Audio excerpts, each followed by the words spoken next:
L'ex-international Cheikh Ismaël Tioté a été inhumé aujourd'hui au cimetière de Williamsville après la prière religieuse à la mosquée. Les papas sont à l'honneur aujourd'hui, mais la fête des pères connaît moins de succès que la fête des mères. En moyenne, seulement un papa sur deux aura droit à un cadeau. Et puis les conservateurs britanniques qui devraient sortir renforcés des élections anticipées n'ont pas obtenu la majorité absolue. Les élections législatives anticipées au Royaume-Uni décortiquées en 7 questions dans ce journal. Mesdames, Messieurs, bonsoir. La levée du corps de l'ex-international Cheikh Ismaël Tioté a eu lieu aujourd'hui à Ivosep. Il a reçu les honneurs militaires suivis de l'hommage de la Fédération ivoirienne de football. La prière religieuse a eu lieu à la mosquée avant la séparation au cimetière de Williamsville. C'est la fête des pères aujourd'hui, ceux-là même qui nous donnent la main sur le chemin de la vie. Ce dimanche, c'est leur jour, même s'ils le sont moins que les mamans. Une chose est sûre, les papas occupent une place importante dans la famille. Moussa Konaté s'est rendu dans plusieurs familles pour prendre le pouls de l'ambiance. Abdon Ndri est sous-préfet à Konan dans le département de Ouaninou, région du Bafing. En fonction loin de sa famille, c'est toujours un moment privilégié pour ce père de 4 enfants de retrouver sa famille quand il en a la possibilité. En raison du règlement de certains problèmes qui sont tout aussi importants pour la nation, j'ai dû rester là-bas, loin de ma famille pendant 2 mois. Là, je suis là juste pour quelques jours et puis je repars. Tout le temps que j'aurai à passer avec eux, en fait, de mettre vraiment ça à profit. Les matins, quand je me réveille, on va faire du sport ensemble, on va marcher ensemble, on fait un tour du quartier. Ça profite pour... Ça leur profite plus qu'à moi, puisque c'est l'occasion de rentrer dans le supermarché pour me soutirer de gré ou de force les sous. Voilà, donc c'est un peu ça. Je suis en fonction à Abidjan et lui il est à Konan, plus de 800 km. Quand il n'est pas là, ce sont les enfants. La plupart du temps, je lui passe avec les enfants. Très souvent, les enfants. Après le boulot, c'est la maison, les enfants. Les enfants, c'est le lien affectif qu'on a avec monsieur. On voit les enfants, ça nous montre encore qu'on est toujours avec monsieur. Kouao, lui, est chauffeur de taxi, toujours occupé à la recherche de son gagne-pain. Difficile pour lui de passer du temps avec ses enfants. Aujourd'hui, dimanche, où il se repose, on ne le quitte pas d'une semelle. Le travail, c'est pas aussi un travail où c'est pour moi-même le taxi. Donc il faut travailler tous les jours pour que je puisse avoir aussi mon pain. Donc je peux pas. Bon, aujourd'hui, je suis allé voir mon patron. Il dit que vraiment aujourd'hui je ne peux pas travailler, que je vais quand même rester avec ma famille. Loin de la famille ou plus proche, le père demeure l'être indispensable dans un foyer. Nul ne peut ignorer l'importance d'un papa. Mon papa, il était quelqu'un de vraiment spécial pour moi. C'est mon ami. Mon papa, c'est mon premier ami. C'est mon grand frère et c'est mon confident. Jusqu'à aujourd'hui, mon papa, c'est mon confident. Voilà. Quand j'ai une situation, c'est mon père que j'appelle en premier. Et c'est lui qui me donne des conseils. Voilà. C'est ce que je vais inculquer à mes enfants. La relation que j'ai eue avec mon père, c'est ce que je vais inculquer à mes enfants. Vraiment, sans un père, il n'y a pas de famille. Donc, je suis contente d'avoir une belle famille, c'est-à-dire un père, une mère, des frères et des sœurs. Et je souhaite vraiment que tous les pères soient heureux parce qu'ils en ont vraiment besoin. Parce que sans eux, nous ne sommes rien. Je demande à tous ceux qui ont leur papa de vraiment les magnifier. Parce que nous qui n'en avons pas vraiment, quand ça arrive comme ça, on se dit mais s'il était là, s'il était là. Donc ceux qui en ont, on leur demande de vraiment faire un effort, de faire quand même des petits coucous à leur papa. Ce dimanche 18 juin marque la fête des pères. Une célébration avec visiblement moins de succès que la fête des mères. Les papas eux-mêmes ne s'oublient pas en cette journée qui leur est entièrement dédiée.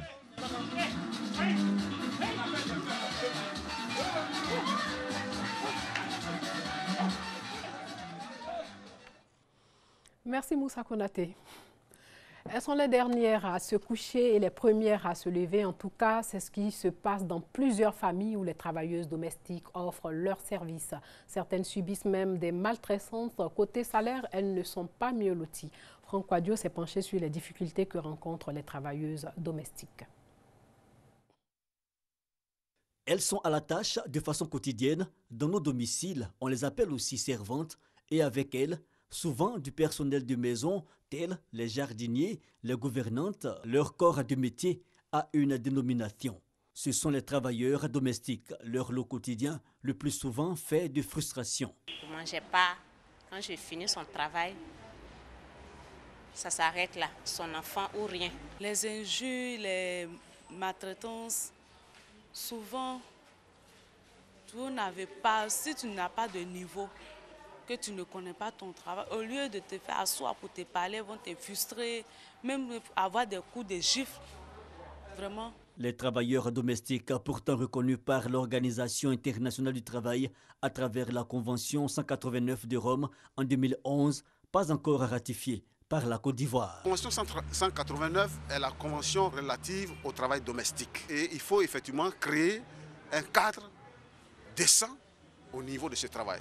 Donc effectivement c'est pour interpeller les gouvernants, c'est pour interpeller les autorités, effectivement la prise en compte de ce travail comme tout autre travail. Occasion donc, à la faveur de cette journée internationale des travailleurs domestiques de Côte d'Ivoire, 3e édition, de plaider pour un cadre législatif accru, mais surtout de sensibiliser travailleurs domestiques et employeurs. La formation donc, des travailleurs et travailleuses et la sensibilisation des employeurs. Il n'y a que ça qui va modifier donc, la conception et l'approche de ces deux types de personnes-là, qui évoluent dans le même cadre. Les employés ont besoin d'être sensibilisés et les employés ont besoin donc d'être formés. Des attentes à noter au cours des échanges, mais aussi des devoirs envers les employeurs. Cela passe par la formation. Nous voulons les aider à la restauration de leur image, ce qui est d'ailleurs très important. Si l'image de ce corps de métier est restaurée, on aura vraiment gagné une grande partie. La nécessité d'un cadre législatif pour le travailleur domestique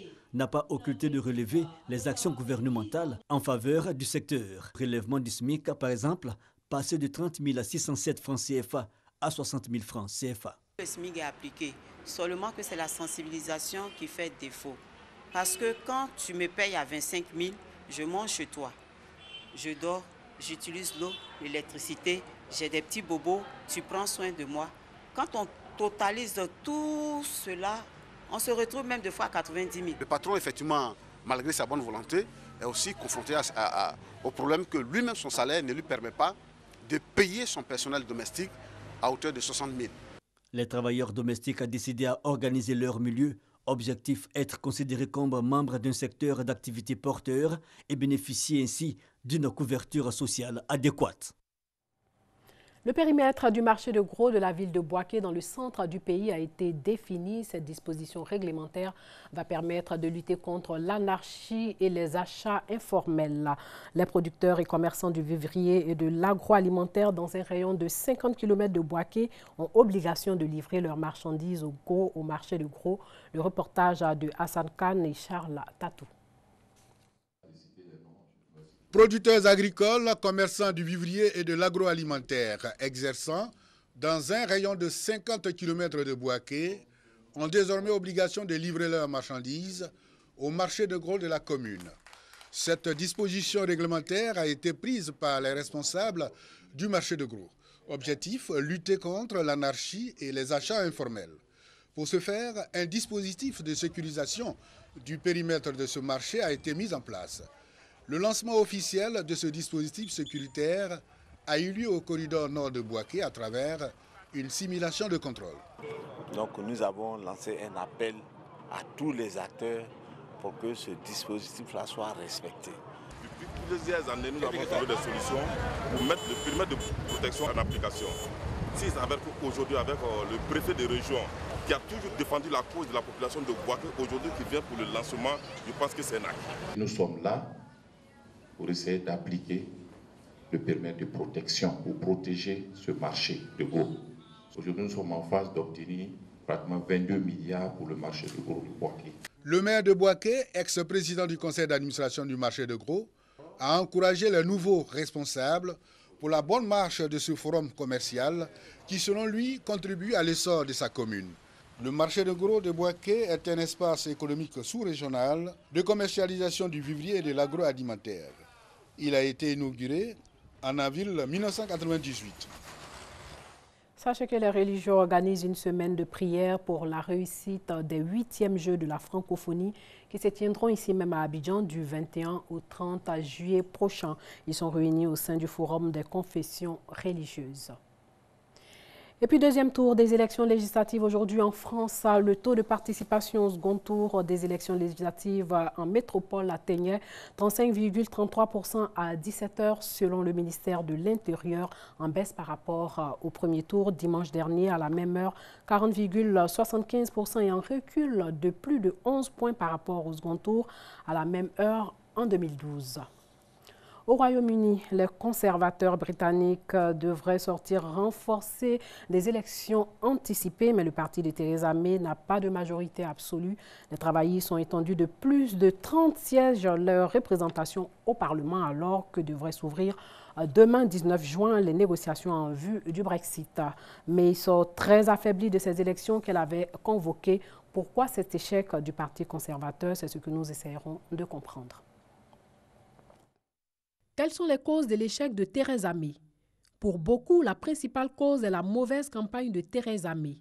Les malheurs de May ont commencé par ses revirements remarqués et commentés sur l'impôt dit taxe à sénilité, visant à indexer les cotisations sociales des personnes âgées sur la valeur de leur patrimoine immobilier. Après les attentats de Manchester et Londres, il a été rappelé que May avait supprimé des postes de policiers quand elle était ministre de l'Intérieur, un débat qui a animé la fin de la campagne. Avec qui Theresa May devra-t-elle s'allier pour gouverner? Avec 318 sièges sur 650, le parti de Theresa May n'a pas obtenu la majorité absolue. Elle a informé la reine de son intention de former un gouvernement en comptant sur les 10 sièges obtenus par le parti unioniste démocrate, un parti avec lequel les conservateurs ont des liens étroits. Comment expliquer la bonne performance des travaillistes de Jeremy Corbyn? Ce résultat s'explique par le retour aux racines socialistes du Labour qui proposait dans son programme des nationalisations des chemins de fer, entre autres, des investissements massifs dans les services publics, une hausse importante du salaire minimum, une hausse d'impôts pour les riches et la suppression des frais d'université. Les jeunes furieux à cause du vote pro-Brexit ont pris leur revanche en allant voter en masse en faveur du Labour. Corbyn est-il parvenu au meilleur score auquel il peut prétendre ou est-ce le début de son ascension? C'est difficile à dire, d'autant plus que le Labour a perdu 3 élections successives. Pour l'heure, Corbyn, leader aux propositions très à gauche, a sécurisé sa position et grâce à son succès aux élections, le virage à gauche du parti sera permanent. Certes, ce n'est pas une victoire proprement dite, mais son résultat constitue tout de même un retournement de situation extraordinaire. Lorsque May a annoncé le scrutin, Corbyn était le dirigeant travailliste le moins populaire de tous les temps et tout portait à croire que le Parti conservateur obtiendrait une victoire écrasante. Cette absence de majorité absolue est-elle une nouveauté pour le Royaume-Uni? L'impasse politique est désormais la norme en Grande-Bretagne. En 2010, la Grande-Bretagne s'est retrouvée avec un parlement sans majorité. En 2015, avec une étroite majorité conservatrice. Et maintenant, une fois encore, une faible majorité. La plus stable des démocraties est devenue la pochette surprise de l'Occident. Qu'est-ce que ce résultat implique pour les négociations du Brexit?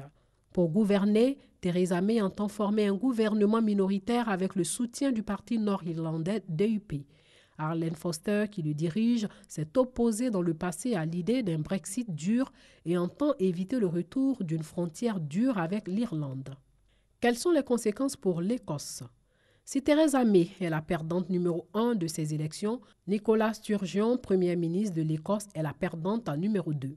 Son parti, le SNP, Parti national écossais, qui milite pour une séparation du Royaume-Uni, a fortement reculé. Il n'a gagné que 35 des 59 circonscriptions que compte l'Écosse, soit un recul de 21 sièges. Par conséquent, il n'y aura pas de deuxième référendum sur une éventuelle indépendance de l'Écosse, en tout cas pas dans un avenir proche. Sachez que la levée du corps de l'ex-international Cheikh Ismaël Tioté a eu lieu aujourd'hui même à Ivosep. Il a reçu les honneurs militaires suivis de l'hommage de la Fédération ivoirienne de football. La prière religieuse, elle a eu lieu à la mosquée avant la séparation au cimetière de Williamsville. Voilà, c'est tout pour ce soir. Merci de nous avoir suivis et portez-vous bien.